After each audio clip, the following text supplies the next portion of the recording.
All right, so we're looking at a '02 Honda Rancher 350.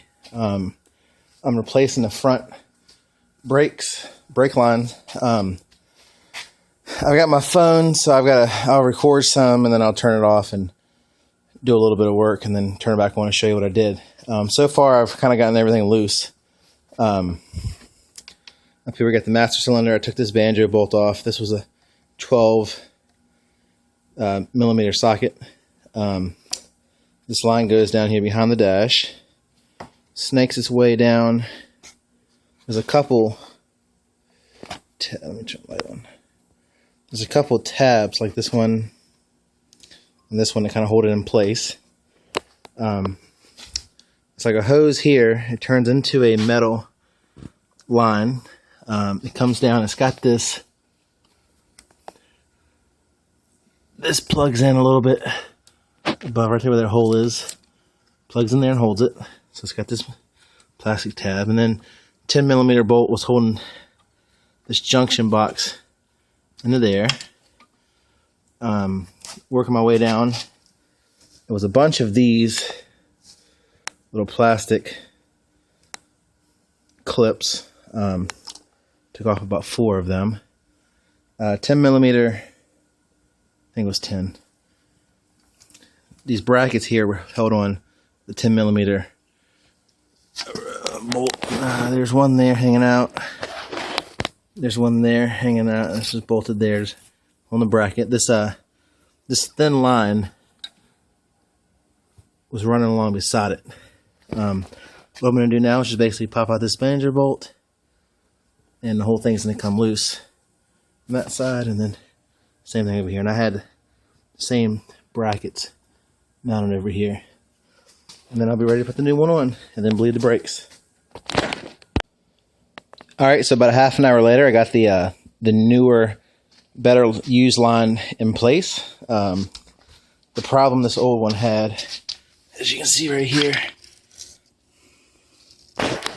turn the light on again. That hole right there, just over there by the other side of the tire. But so 12 millimeter wrench put the banjo bolt back in place. I got these little plastic clips holding that thin line with the brake line.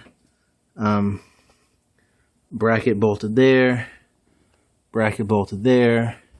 In the middle, we got that junction box bolted in place.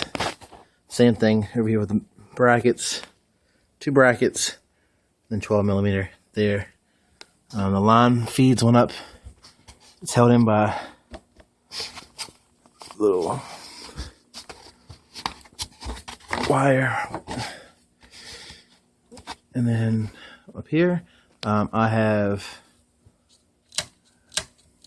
filled up my reservoir. The master cylinder on here has been rebuilt. What I'm going to do now is, I'm thinking, a lot of times the bleeder valve is 1/4, quarter inch, so 1/4. So we'll see. This one might be an 8 millimeter. Let me try that. This one's not the right one. This one works on a lot of other ones, like the Polaris Trailblazers and stuff. All right.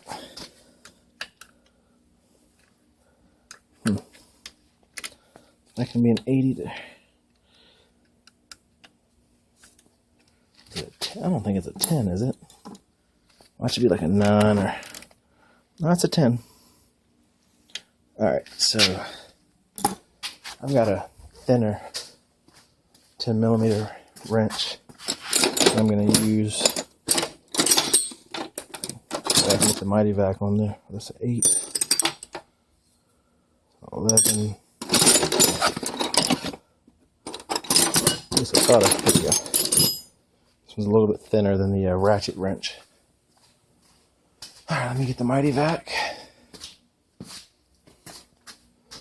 This is going to be hard to hold the camera and bleed this at the same time. what I'm going to do is hook the Mighty Vac on there.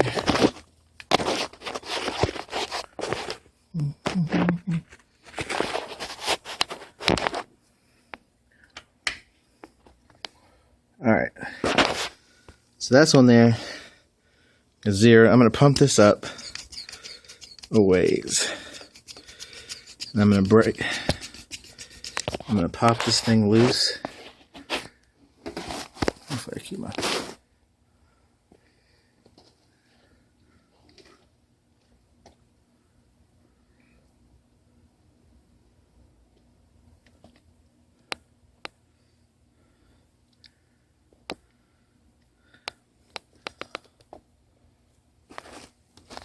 Alright.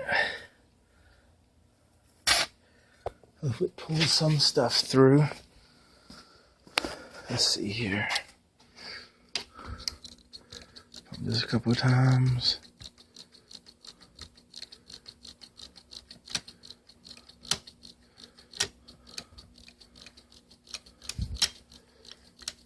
Go back over there, do it again.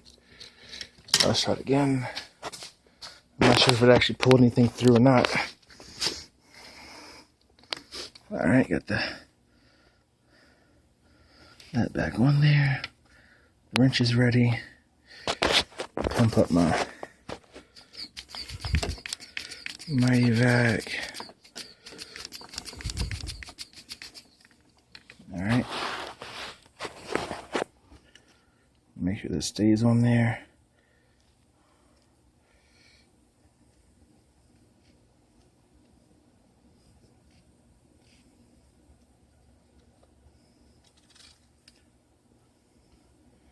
So I cracked it open.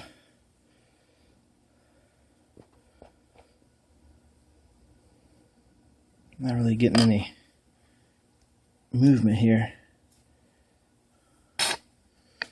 All right, let's see.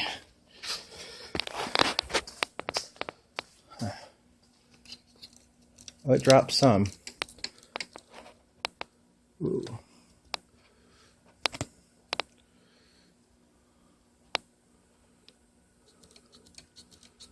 Now you might be able to focus.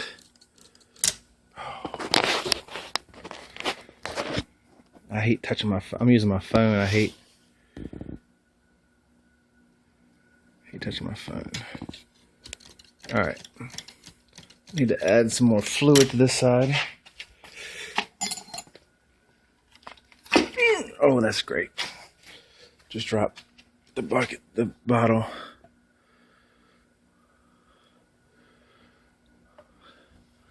All right.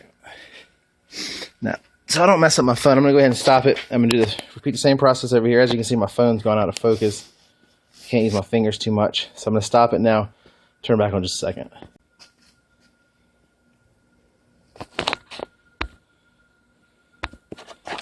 All right. So I know you probably wanted to see the actual process for bleeding these brakes, but stupid me left my other camera at home, so I have to use my cell phone. And as you saw a second ago, it got out of focus and everything. So let me explain a little bit. Basically, right now I got good pressure on the lever here. The key is, and I'm no expert, but kept the reservoir full, so it never ran out. The Mighty Vac, which is back there, put the end on the bleeder screw right down there. Put that on the end, put the 10 millimeter on it, cranked up the pressure on the Mighty Vac, and then I would turn that screw out, make sure that the end of the Mighty Vac stays on there.